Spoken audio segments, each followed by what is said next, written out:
नमस्कार दोस्तों, स्वागत है आपका हमारे चैनल टेल्स बाय यशु पर।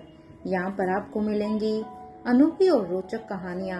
अगर आपको हमारी कहानियाँ पसंद आती हैं तो कृपया करके हमारी वीडियो को लाइक करें, इसको अपने दोस्तों के साथ शेयर करें और अगर आप इस चैनल पर नए हैं तो कृपया करके सब्सक्राइब करें। आपका हमारे चैनल पर विजिट करने के लिए बहुत बहुत धन्यवाद। चलिए आज की कहानी का सफर शुरू करते हैं।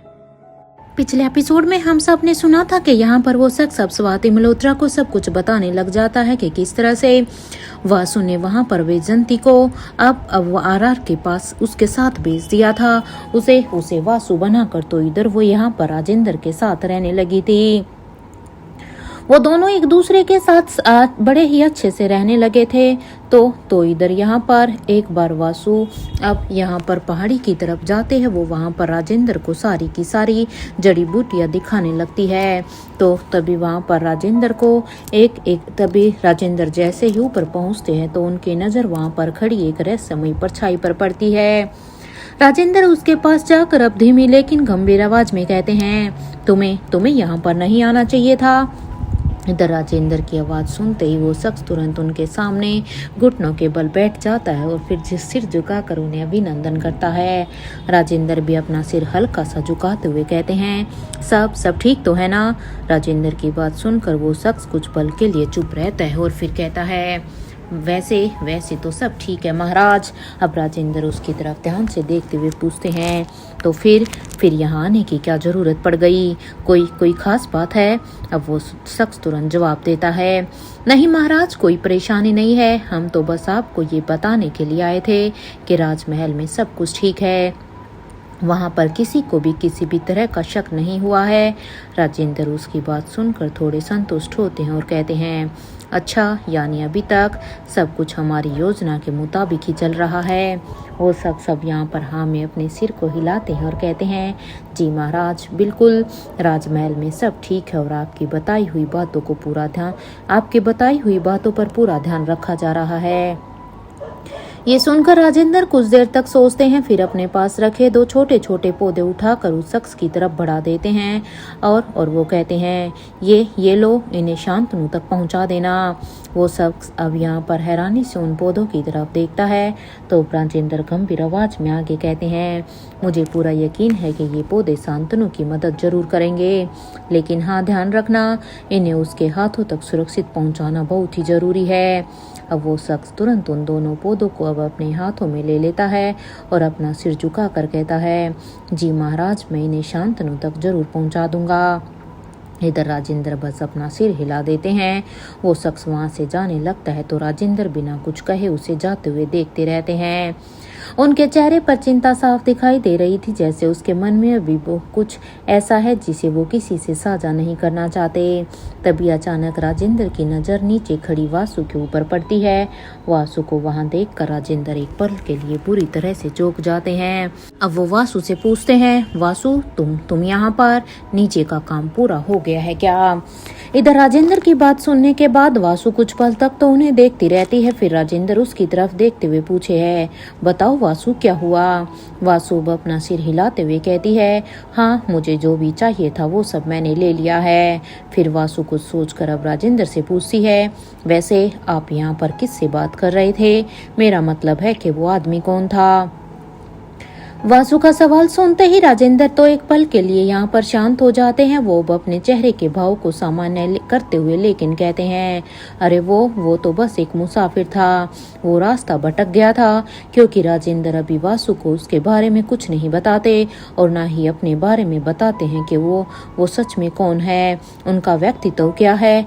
अब वो कहते हैं, बस वो रास्ता भटक गया था तो इसलिए मुझसे रास्ता पूछ रहा था। अब अगर वो यहाँ और रुका रहा तो वापिस जाने में देर हो जाएगी।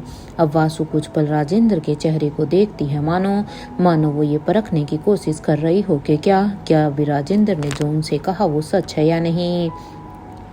वो उनके जवाब में मानो कुछ तलाश रही हो, लेकिन फिर वो धीरे से अपना सिर हिलाते हुए कहती है, अच्छा। तो इधर राजेंद्र भी मुस्कुराते हुए ही कहते हैं, चलो अब हमें भी निकलना चाहिए। इसके बाद दोनों वहां से निकल जाते हैं। कुछ घंटों के सफर के बाद दोनों वापस लौटने लगते हैं। रास्ता लंबा था, लेकिन आज का सफर वासु के लिए कुछ अलग ही था।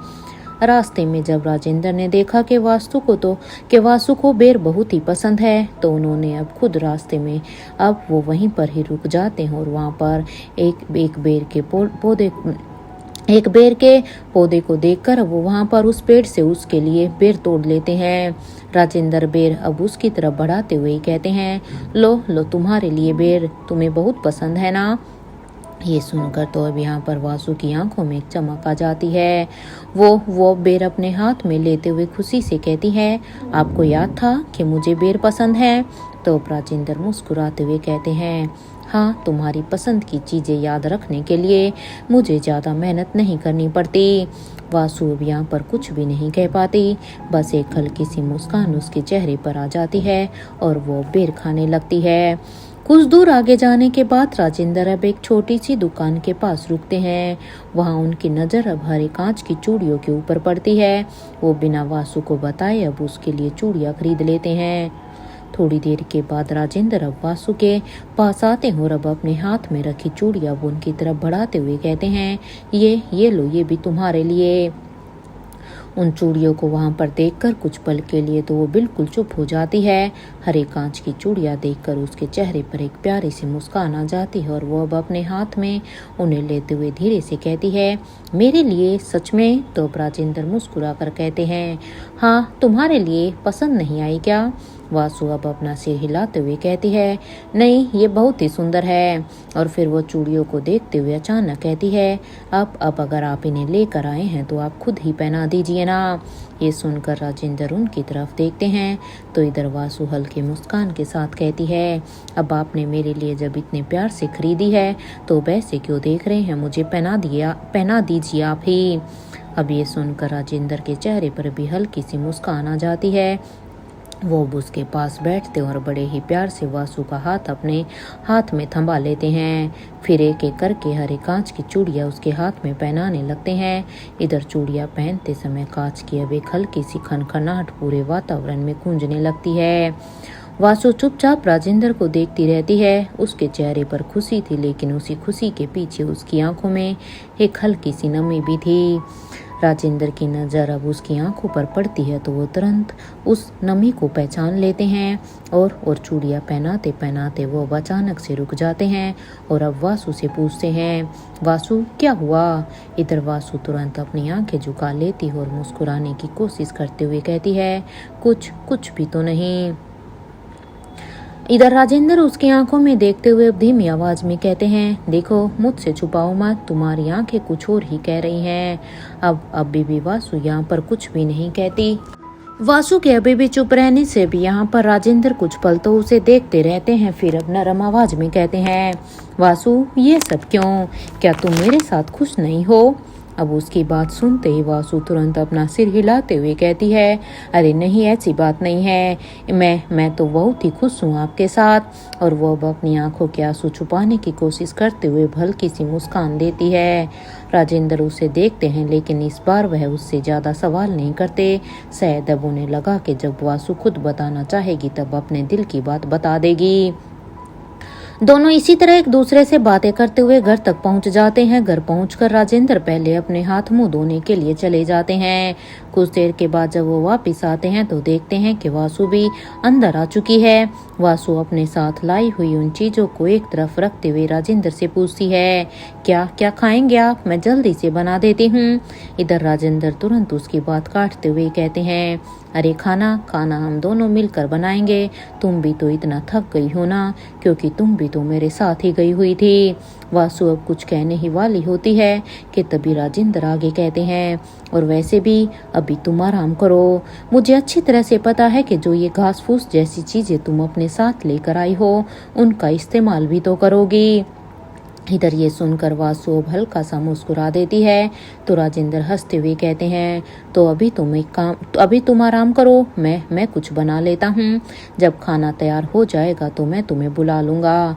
वासु हाँ में अब अपने सिर को हिलाते हुए कहती है, ठीक है, जैसे आपकी मर्जी। और इसके बाद वासु अपने साथ लाई हुई उन जड़ी बूटियों को निकालती है। वो अब एक एक करके उन्हें ध्यान से देखती है और फिर पानी से भरे एक बर्तन में डालने लगती है। वासु उन जड़ी बूटियों को पानी में डालते हुए पूरी तरह अपने काम में खो जाती है। उसे अंदाजा भी नहीं होता कि दूसरी तरफ राजेंद्र कब खाना बनाकर तैयार भी कर चुके थे। कुछ देर के बाद राजेंद्र अब दोनों के लिए खाना निकाल कर ले आते हैं। वो वासु के पास रखी जड़ी बूटियों को देखते हैं और अब कहते हैं, अब बस अब बहुत हुआ। पहले वासु खाना खा लो और उसके बाद आराम करना, फिर जितना काम करना है कर लेना, मैं तुम्हें बिल्कुल भी नहीं रोकूंगा। वासु उनकी तरफ देखकर मुस्कुराती है और कहती है, ठीक है, और दोनों अब साथ बैठकर खाना खाने लगते हैं। खाने के दौरान भी दोनों के बीच छोटी छोटी बातें होती रहती हैं। सफर की थकान के बावजूद आज दोनों के बीच में एक अलग ही अपनापन महसूस हो रहा था। खाना खत्म होने के बाद राजेंद्र बर्तन एक तरफ रखते हैं और कहते हैं, अब सो जाओ वासु, सुबह से बहुत ही भाग दौड़ कर रही हो। अब वासु भी बिना कुछ कहे हाँ में अपने सिर को हिला देती है और कुछ देर बाद दोनों ही सो जाते हैं। रात काफी बीत चुकी थी। कुछ घंटों बाद अचानक से वासु की नींद खुलती है। वो कुछ पल अपनी आंखें मसलते हुए इधर उधर देखती है। कमरे में चारों तरफ सन्नाटा पसरा हुआ था। राजेंद्र अभी भी गहरी नींद में सो रहे थे। वासु की नजर सबसे पहले अब फिर से उस बर्तन के ऊपर जाती है जिसमें उसने कुछ देर पहले ये जड़ी बूटियां पानी में डाली थी। वो धीरे से उठकर अब उस बर्तन के पास जाती है, लेकिन जैसे ही वो वहां पर पहुंचती है तो उसकी नजर पानी पर पड़ती है और उसे देखकर तो वो अचानक से ठिठक जाती है, क्योंकि पानी का रंग अब पूरी तरह से बदल चुका था। उसे देखकर वासु के चेहरे पर अब यहाँ पर एक मुस्कान थी। वासु अब यहाँ पर जल्दी से अपने हाथ में एक हल्का सा कट लगाती और सावधानी से अब यहाँ पर थोड़ा सा खून एक छोटी सी शीशी में सुरक्षित रख लेती है। इसके बाद वो शीशी को संभाल कर रखती और धीरे धीरे वो राजेंद्र की तरफ बढ़ती है। वासु बिना कोई आवाज किए अब राजेंद्र के पास पहुँचती है। वो कुछ पल उन्हें सोते हुए देखती है, फिर उनके करीब जाकर हाथ बढ़ाती है जैसे उनके खून का थोड़ा सा नमूना लेने वाली हो। वासु इससे पहले अपना काम कर पाती कि तभी राजेंद्र की अचानक से आंख खुल जाती है जब वासु उसके बिल्कुल ही करीब थी। उसे देखकर वासु एकदम से घबरा जाती है। इधर राजेंद्र उसे सामने खड़ा देखकर हैरानी से पूछते हैं, वासु तुम कर क्या रही हो? राजेंद्र को अचानक जागता देखकर वासु घबरा जाती है। उसके हाथ में पड़ी हुई पिन अब वह तुरंत दूसरी तरफ फेंक देती और मासूम बनने की कोशिश करते हुए कहती है, वो मुझे वहां नींद नहीं आ रही थी तो मैंने सोचा कि मैं आपके पास आकर सो जाऊं। राजेंद्र कुछ पल तक बिना कुछ कहे वासु को देखते रहते हैं, फिर वो गंभीर आवाज में कहते हैं, तुम झूठ बोल रही हो वासु। इधर वासु की मुस्कान अब वहीं रुक जाती है। राजेंद्र आगे कहते हैं, वजह क्या है मुझे अभी पता नहीं है, लेकिन हाँ इतना जरूर पता है कि तुम मुझसे कुछ ना कुछ तो छुपा रही हो। वासु अब कुछ बोलने की कोशिश करती है, लेकिन राजेंद्र उसकी आंखों में देखते हुए पूछते हैं, सच बताओ वासु, क्या चाहिए तुम्हें? वासु कुछ पल चुप रहती है, फिर अचानक से उसके चेहरे पर एक शरारती सी मुस्कान आ जाती है और वो धीरे से कहती है, आपका प्यार। राजेंद्र उसकी तरफ देखते रहते हैं तो वहीं अब वासु कहते हैं, हाँ मुझे आपका प्यार चाहिए जिसे दिखाने में आप हमेशा से इतनी कंजूसी करते हैं। और अब वो कहती है, तो अब बताइए, क्या मैं आपके साथ सो जाऊं? राजेंद्र कुछ पल उसे देखते रहते हैं, फिर जैसे वो समझ जाते हैं कि वासु अब आसानी से मानने वाली नहीं है और वो मुस्कुराते हुए कहते हैं, मानोगी नहीं तुम, हाँ है ना? वासु अब तुरंत अपना सिर हिला देती है तो राजेंद्र अब आखिरकार हार मानते हुए ही कहते हैं, ठीक है तो आ जाओ यहाँ पर। और ये कहते हुए राजेंद्र अब अपने दोनों हाथ फैला देते हैं। इधर वासु के चेहरे पर भी तुरंत एक खुशी आ जाती है और वो धीरे से उनके पास आती है और अपना सिर अब राजेंद्र के सीने पर रख देती है। तो राजेंद्र भी उसे अपनी बाहों में समेट लेते हैं। कुछ पल तक दोनों के बीच में कोई भी बात नहीं होती। वासु अपनी आंखें बंद कर लेती है तो राजेंद्र उसके सिर पर हाथ फेरते हुए अब धीमे से कहते हैं, अब तो नींद आ जाएगी ना? तो इधर वासु उनके सीने से लगी हुई धीमी आवाज में कहती है, हाँ अब बिल्कुल आ जाएगी। इधर अब यहाँ पर राजेंद्र हल्की मुस्कान के साथ उसकी तरफ देखते हैं, लेकिन उसके मन में अभी भी वही सवाल घूम रहा था कि आखिर वासु आधी रात को मेरे पास आई क्यों थी। तरफ जहाँ पर राजेंद्र के मन में ये बातें चल रही थी तो उधर वासु भी अब अपने मन ही मन में सोचती है, अब मैं क्या करूँ। मुझे हमारे इस घर को सुरक्षित रखना है, इसके लिए मुझे जो कुछ भी करना पड़े मैं करूँगी, चाहे मुझे कितना भी बड़ा जोखिम क्यों ना उठाना पड़े। इसी सोच के साथ वासु अब राजेंद्र की बाहों में ही अब धीरे धीरे सो जाती है। इधर अगली सुबह की हल्की रोशनी कमरे में फैलने लगती है। कुछ देर बाद अब राजेंद्र की आंखें खुलती हैं। उनकी नज़र सबसे पहले अपनी बाहों में सो रही वासु के ऊपर पड़ती है। वासु को इस तरह से अपने पास शांतिपूर्वक सोता हुआ देखकर राजेंद्र के चेहरे पर अपने आप ही एक सुकून भरी मुस्कान आ जाती है। वो कुछ पल तक तो उसे ही देखते रहते हैं। वासु के चेहरे पर सुबह की हल्की रोशनी पड़ रही थी। उसके बालों की कुछ लटें उसके चेहरे पर आ गई थी। राजेंद्र धीरे से अब अपना हाथ उठाते हैं और बहुत ही प्यार से उसके चेहरे पर आई इन लटों को पीछे करके उसके कान के पास लगा देते हैं। वो कुछ देर तक वासु के मासूम चेहरे को देखते रहते हैं। उनके चेहरे पर ऐसी मुस्कान थी जैसे इस वक्त उनकी सारी चिंताएं कहीं दूर चली गई हो। राजेंद्र धीरे से वासु के माथे की तरफ झुकते हैं। वो उसके माथे को चूमने ही वाले थे कि तभी वासु अब अपनी आंखें खोल देती है। ये देखकर राजेंद्र तुरंत थोड़ा सा असहज हो जाता है और पीछे हटने लगते हैं। तो वासु ने इस तरह से देखकर मुस्कुरा देती है और मजाक के अंदाज में कहती है, अच्छा तो मैं अब अपनी आंखें बंद कर लेती हूँ। ये सुनकर राजेंद्र अब उसकी तरफ देखते हैं और वासु अब अपनी आंखें बंद करने का नाटक करते हुए ही कहती है, वैसे अगर मुझे पहले पता होता ना कि मेरी बंद आंखों में ही आप मुझसे ज्यादा प्यार कर सकते हैं तो मैं तो हमेशा अपनी आंखें बंद करके ही रखती। अब उसकी ये बात सुनकर अब राजेंद्र एकदम से ही हंस पड़ते हैं और वो प्यार से वासु की नाक खींचते हैं और कहते हैं, बहुत बहुत शरारती हो गई हो तुम वासु। इसके बाद राजेंद्र झुक कर अब उसके माथे को प्यार से चूमते हैं और कहते हैं, चलो अब उठो, आज बहुत सारे काम हैं मुझे भी और तुम्हें भी। वासु अपनी आंखें खोलकर उनकी तरफ देखती हैं तो इधर राजेंद्र उठते हुए कहते हैं, मुझे तालाब में से पानी भरकर लाना है, घर के बाकी काम भी करने हैं और तुमने कल जो जड़ी बूटियां रखी थी उनका भी कुछ काम बाकी होगा ना। वासु तुरंत उठकर बैठ जाती है। इधर राजेंद्र उसकी तरफ मुस्कुराते हुए कहते हैं, तो आज आलस बिल्कुल भी नहीं चलेगा। इधर वासु भी मुस्कुराते हुए ही कहती है, ठीक है लेकिन तालाब से पानी मैं आपके साथ लेकर आऊंगी, आप अकेले बिल्कुल भी नहीं जाएंगे। राजेंद्र उसकी तरफ देखते हैं और कहते हैं, तुम्हें अभी भी अपनी चिंता नहीं है? हाँ, कल ही तो इतना थक गई थी। वासु अब धीरे से मुस्कुराती है और कहती है, आप साथ होंगे तो मुझे किसी भी चीज की चिंता नहीं होगी। इसके बाद कुछ दिनों तक उन दोनों के बीच में ऐसे सभी चलता रहता है। राजेंद्र अपने रोजमर्रा के कामों में लगे रहते हैं और वासु लगातार अपनी जड़ी बूटियों और उस रहस्यमयी काम में व्यस्त रहती है। वासु के मन में बस एक ही बात थी कि उसे अपने घर को सुरक्षित करना था। आखिरकार एक दिन उसकी मेहनत रंग लाती है। काफी कोशिशों के बाद उसे राजेंद्र का थोड़ा सा खून मिल जाता है और खून मिलते ही वासु के चेहरे पर एक राहत की हल्की सी चमक आ जाती है। वो बिना समय गवाए अपने कमरे में चली जाती है और अपने काम में लग जाती है। इसके बाद तो जैसे वासु को समय का बिल्कुल भी एहसास ही नहीं रहता कि कैसे समय यहाँ पर निकलता जा रहा था। वो अपने बनाए हुए मिश्रण को तैयार करने में इतनी खो जाती है कि उसे ना तो दिन का पता चलता है और ना ही रात का। कई बार तो उसे खाना खाने तक का भी ध्यान नहीं रहता था।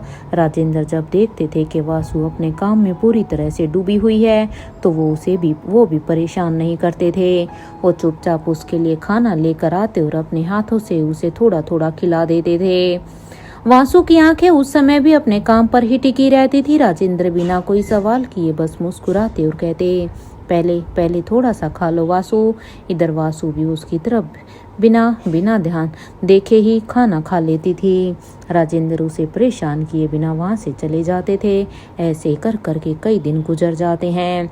एक दिन वासु अपने कमरे में बैठी उसी काम में लगी हुई थी कि तभी अचानक उसकी नज़र सामने रखे मिश्रण के ऊपर पड़ती है। कुछ पल उसे ध्यान से देखने के बाद उसके चेहरे पर एक बड़ी सी मुस्कान आ जाती है और वो खुशी से अब धीरे से कहती है, हो गया, आखिरकार हो गया। बस तुरंत वो उस कमरे से बाहर निकलती है।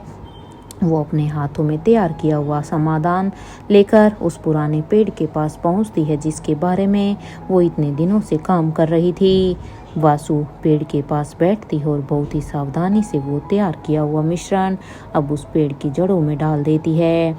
ये मिश्रण मिट्टी में धीरे धीरे मानो समाने लगता है। वासु कुछ देर तक उस पेड़ को बड़े ही ध्यान से देखती रहती है। उसके चेहरे पर संतोष साफ साफ दिखाई देता है। वह अभी अपने काम को देख ही रही थी कि तभी पीछे से राजेंद्र की आवाज आती है, जो कि कह रहे थे, वासु तुम यहाँ पर क्या कर रही हो। ये सुनकर वासु अचानक से पीछे मुड़ती है तो राजेंद्र उसके सामने खड़े थे। वो कुछ पल उन्हें देखती है, फिर बिना कोई जवाब दिए आगे बढ़कर उनका हाथ पकड़ लेती है। इधर राजेंद्र हैरानी से कहते हैं, अरे क्या हुआ बताओ भी, मुझे यहाँ खींचकर कहाँ लेकर जा रही हो। वासु ने भी यहाँ पर वापिस अंदर ले जाती है, फिर उनके सामने खड़ी होकर खुशी से कहती है, मैंने कर दिया। इधर राजेंद्र उसकी तरफ देखते हुए पूछते हैं, क्या कर दिया वासु।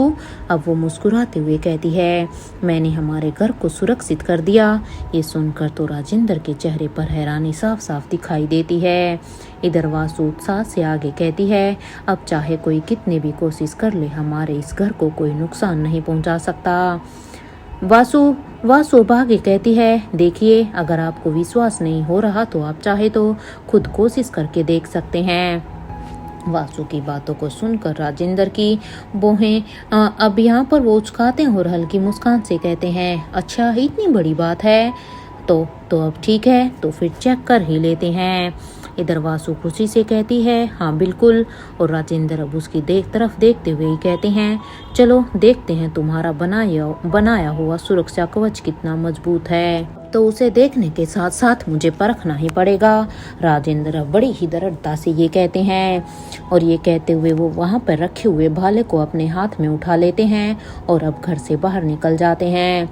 इधर वासु भी तुरंत उनके पीछे पीछे चल पड़ती है। उसके मन में हल्की सी घबराहट थी कि कहीं ये सब विफल ना हो जाए, लेकिन उसे अपने बनाए हुए प्रयोग पर भी भरोसा था।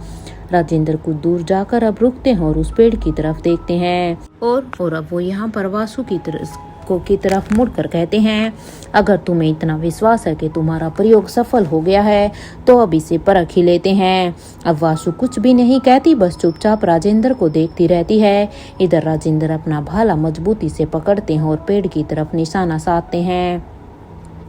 अगले ही पल राजेंद्र पूरी ताकत से वो भाला पेड़ की तरफ फेंक देते हैं। वासु ये देखकर तुरंत अपनी आंखें बंद कर लेती है, लेकिन ये भाला पेड़ तक पहुंच पाता उससे पहले ही पेड़ की लताएं अचानक तेजी से हिलने लगती हैं। लताएं जैसे जीवित होकर भाले के सामने आ जाती हैं और अपनी दिशा बदलते हुए भाले को रोक लेती हैं। अगले ही पल वो भाला जोर से दूसरी दिशा में जाकर गिरता है। राजेंद्र ये देखकर बिल्कुल स्तंभ रह जाते हैं। कुछ पल तक वो उस पेड़ को ही देखते रहते हैं, फिर धीरे धीरे वासु की तरफ मुड़ते हैं और वासु की तरफ मुड़ते हुए देखकर कहते हैं, ये क्या कर दिया वासु तुमने। वासु अब धीरे से अपनी आंखें खोलती है और राजेंद्र की तरफ देखती है। राजेंद्र आगे कहते हैं, और ये सब आखिर कैसे हुआ। अब ये सब सुनकर और देखकर तो अब यहाँ पर वासु समझ जाती हैं कि सच में वो सफल रही और उसके चेहरे पर खुशी की मुस्कान आ जाती है। अब वो कहती है, मेरा प्रयोग सफल हो गया राजेंद्र जी। इधर राजेंद्र भी अब उस पेड़ को ही देख रहे थे। वो हल्की हल्की हंसी के साथ कहते हैं, हाँ वो तो हो गया, लेकिन मुझे तो यह भी पता नहीं था कि ऐसा कुछ हो सकता है।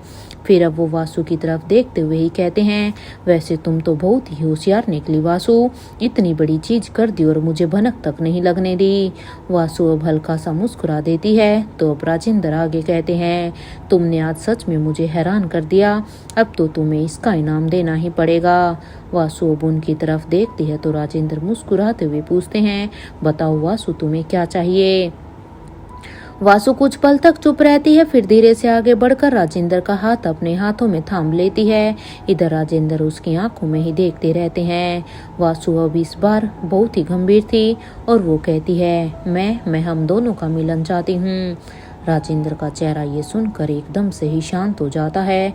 इधर वासु उसकी आंखों में देखते हुए आगे कहती हैं, और मुझे पता है कि आप भी यही चाहते हैं। राजेंद्र कुछ कहने की कोशिश करते हैं, लेकिन वासु उसका हाथ और भी कसकर पकड़ लेती है और कहती है, देखिए मुझे नहीं पता कि आखिर ऐसी कौन सी बात है जो आपको रोक कर रखे हुए हैं। आप मुझसे कुछ छुपा रहे हैं, ये मैं समझती हूँ। उसकी आंखों में अब नमी आने लगती है और साथ में कहती है, लेकिन अब हमें एक जाना चाहिए राजेंद्र जी। इधर राजेंद्र चुपचाप उसे देखते रहते हैं। वासु अब धीमी आवाज में कहती है, मैंने इतने दिनों तक सिर्फ इसलिए मेहनत नहीं की है कि इस घर को सुरक्षित कर सकूं। मैं चाहती हूँ कि अब कोई भी ताकत मुझे आपसे अलग ना कर सके। और वो अब राजेंद्र के हाथ को अपने दोनों हाथों में थामे रहती है और आगे कहती है, मैंने अपने हिस्से का डर सह लिया है राजेंद्र जी। अब मैं बस आपके साथ जीना चाहती हूँ, आपका साथ चाहती हूँ। इधर राजेंद्र की आंखों में भी वो भावनाएं अब साफ साफ दिखाई देने लगती है। अब वासु आगे कहती है, अगर हमारे बीच कोई दीवार है तो आज उसे हटा दीजिए। मैं नहीं चाहती कि हम एक दूसरे के इतने करीब होकर भी अधूरे रहें। वासु की ये बातें सुनने के बाद राजेंद्र कुछ पल तो अब उसी की आंखों में देखते रहते हैं, फिर उसके हाथ को अपने हाथों में संभालते हुए ही अब शांत आवाज में कहते हैं, हमें कोई भी अलग नहीं कर सकता है, क्योंकि ये राजेंद्र सिर्फ अपनी वासु का है। इधर वासु की आंखों में ये सुनकर आंसू आ जाते हैं। राजेंद्र उसके चेहरे की तरफ देखते हुए आगे कहते हैं, मेरी हर एक सांस में सिर्फ तुम हो, और ये बात मैं तुम्हें बार बार कहने वाला नहीं हूँ। वासु कुछ कहने के लिए अपना मुंह खोलती है, लेकिन राजेंद्र उसकी बात सुनने से पहले ही कहते हैं, हमारी आत्माएं एक है वासु, और मेरे लिए इतना ही काफी है। हमारे रिश्ते को किसी सबूत की जरूरत नहीं है। वो प्यार से वासु का हाथ दबाते हैं और उसके माथे को चूम लेते हैं, फिर बिना कुछ कहे वहां से चले जाते हैं। तो वहीं वासु वही खड़ी उन्हें जाते हुए ही देखती रहती है। राजेंद्र के दूर जाते ही उसके चेहरे की मुस्कान अब धीरे धीरे गायब हो जाती है। उसकी आंखों में फिर से वही दर्द उभर आता है। वो मन ही मन में सोचती है, हाँ वैसे देखा जाए तो बात तो सही ही है ना। और वो अब अपनी हथेली को देखती है जिस पर अभी भी राजेंद्र के स्पर्श का एहसास था। फिर उसके मन में एक और विचार आता है, राजेंद्र तुम्हारे अंश को इस दुनिया में लाने के लिए मुझे एक जन्म तो क्या, मैं कई जन्म ले सकती हूँ। उसकी आंखें अब नम हो जाती है और कहती है, मुझे पता है कि आपको मेरी बहुत ही चिंता है, शायद इसलिए आप अपने दिल की हर बात मुझसे कह नहीं पाते, लेकिन काश आप जानते कि मैं आपके लिए क्या क्या सह सकती हूँ। अब कुछ पल तक वासु शांत खड़ी रहती है, फिर अचानक उसकी आंखों के सामने अतीत का वो दिन घूम आता है। वासु अपने ख्यालों से बाहर आते हुए धीरे से कहती है, राजेंद्र अगर उस दिन मैं चुपचाप रणविजय के साथ नहीं आती ना तो उसके लोग तुम्हें मार देते। उसकी आवाज़ ये कहकर भारी हो जाती है और कहती है, और मैं ऐसा हरगिज नहीं चाहती थी, इसलिए मुझे रणविजय के साथ जाना पड़ा। तुम्हारी सलामती के लिए मैंने हर रोज भगवान से दुआ की थी, हर दिन यही मांगा था कि मेरे राजेंद्र को कुछ ना हो, उनकी रक्षा करना, क्योंकि मैंने तुम्हें दिल से अपनाया था। वह दर्द भरी मुस्कान के साथ अब यहाँ पर ऊपर की तरफ देखती है और कहती है, आज किस्मत का खेल तो देखो राजेंद्र, हाँ कैसा खेल खेला है। अरे जिस इंसान की जिंदगी बचाने के लिए मैंने खुद को सबकी नजरों में गलत बना लिया, उस इंसान की मौत का जिम्मेदार मुझे बना दिया गया। अरे जिस इंसान की जिंदगी के लिए मुझे ना चाहते हुए भी एक ऐसे शख्स के साथ रहना पड़ा, जिसके साथ रहने के लिए मैं कभी सपना भी नहीं देख सकती थी। मैंने इतने साल अपना एक कैद की तरह काटे हैं। वास्तु यहाँ पर अपने आंसू पोंछते हुए कहती है, मुझे अफसोस इस बात का नहीं है कि दुनिया ने मुझे गलत समझा। और ये कहते हुए ही कुछ पल के लिए वो चुप हो जाती है और फिर उसके चेहरे पर दर्द और भी गहरा हो जाता है। अब वो कुछ देर बाद रुकने के बाद कहती है, मुझे अफसोस तो बस इस बात का है कि तुमने भी मुझे गलत समझ लिया। और ये कहते हुए वो अपनी आंखें बंद कर लेती है और अपने मन में कहती है, काश राजेंद्र तुम एक बार मेरी मजबूरी समझ पाते, काश तुम्हें पता होता कि उस दिन मैंने जो कुछ किया था वो तुम्हें खोने के डर से किया था, क्योंकि मैं तुम्हें खोना नहीं चाहती थी। मैंने तुम्हें कभी धोखा नहीं दिया, मैंने तो हर बार तुम्हें बचाने की कोशिश की है। मेरी हर दुआ में तुम थे, मेरी हर सांस में तुम थे। फिर भी आज कहानी ऐसी बन गई है कि दुनिया के सामने मैं ही तुम्हारी सबसे बड़ी दुश्मन बन गई, लेकिन मैं अब कुछ भी नहीं कर पाई। यहाँ वासु अपनी ही सोच में खोई हुई थी कि तभी वहां पर दरवाजे के खुलने की आवाज आई। वासु ने चौंक कर दरवाजे की तरफ देखा। सामने वही शख्स खड़ा था जिसके चेहरे पर अभी भी यहाँ पर एक मास्क लगा हुआ था। वासु उसे देखते ही समझ गई कि शायद अब उसे कहीं ले जाने के लिए ये लोग आए हैं और अब वो बिना डर के कहती है, आप लोगों को मेरे साथ जो भी करना है कर लीजिए, मैं अब और कुछ भी नहीं कहना चाहती। लेकिन वासु अपनी बात पूरी भी कर पाती कि उससे पहले ही वो शख्स अब धीरे धीरे उसके पास आया। वो कुछ पल तक वासु को देखता रहता है, फिर उसने अपने चेहरे से वो लगा मास्क उतार दिया। मास्क हटते ही तो वासु की आंखें हैरानी से फैल गई, क्योंकि यहाँ पर उसके सामने कोई और नहीं शांतनु खड़े थे। वह कुछ पल तक यकीन ही नहीं कर पाती। वो बस उसे ही देखती और कहती है, आप यहाँ। तो शांतनु ने उसकी बात का कोई भी जवाब नहीं दिया। उसके चेहरे पर दर्द और नाराजगी दोनों साफ दिखाई दे रहे थे। वो वासु की तरफ देखते हुए ही बोला, तुम्हें मैंने अपनी बहन माना था वासु। वासु की आंखों में ये सुनकर आंसू आ गए। इधर शांतनु आगे कहते हैं, और शायद इसी वजह से आज भी मैं तुम्हारे सामने खड़ा हूँ। अब वासु कुछ बोलना चाहती थी, लेकिन शांतनु ने अब अपना हाथ उठाकर उसे कुछ भी बोलने से रोक दिया। और अब वो खुद कहता है, तुमने जो कुछ भी किया है ना, उसकी माफी नहीं है वासु। वासु ने ये सुनकर अपना सिर झुका लिया था। इधर शांतनु की आवाज अब थोड़ी सी और भी भारी हो गई और वो आगे कहता है, लेकिन इतने वक्त तक तुमने मुझे राखी बांधी है। हर बार जब तुमने मुझे अपना भाई कहा, मैंने उस रिश्ते को दिल से स्वीकार भी किया है। इसलिए आज मैं एक बार अपने भाई होने का फर्ज निभाऊंगा।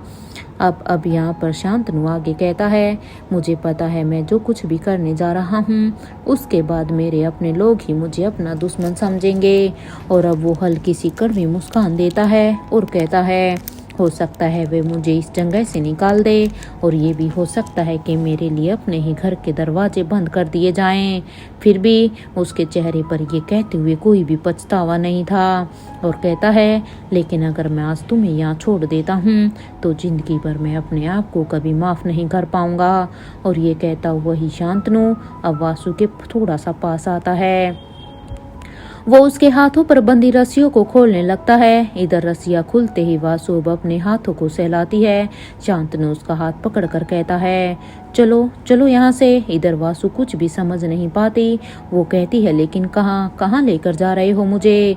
शांतनु अब उसकी तरफ देखते हुए ही कहता है, यहाँ से बाहर। और वो अब वासु का हाथ मजबूती से पकड़ता है और उसे अब अपने साथ लेकर दरवाजे की तरफ बढ़ जाता है। दोनों अभी कुछ ही कदम आगे बढ़े थे कि अचानक बाहर का रास्ता रोकते हुए कुछ लोग सामने आकर खड़े हो जाते हैं।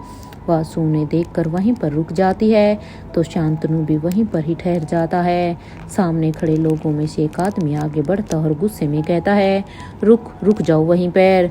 तो अब वो शांतनु की तरफ देखते हुए ही कहता है, रानी साहिबा को छोड़ दो, इन्होंने जो किया है उसकी सजा तो इन्हें जरूर मिलेगी। तो इधर दूसरा आदमी भी अब आगे बढ़ते हुए ही कहता है, तुम जानते हो शांतनु, तुम किसका साथ दे रहे हो? अगर तुम इन्हें यहाँ से लेकर गए तो इसका मतलब होगा कि तुम हमारे खिलाफ खड़े हो। इधर वासु इनकी बातों को सुनकर घबराकर बस शांतनु की तरफ ही देखती है। शांतनु उसकी तरफ एक नजर डालता और फिर सामने खड़े लोगों की तरफ देखता है। उसकी पकड़ वासु के हाथ पर और भी मजबूत हो जाती है। वो शांत आवाज में कहता है, हाँ मुझे पता है। सामने खड़े लोग अब एक दूसरे की तरफ देखने लगते हैं। शांतनु आगे बढ़ते हुए ही कहता है, मुझे पता है आज के बाद शायद तुम सब मुझे अपना दुश्मन समझोगे।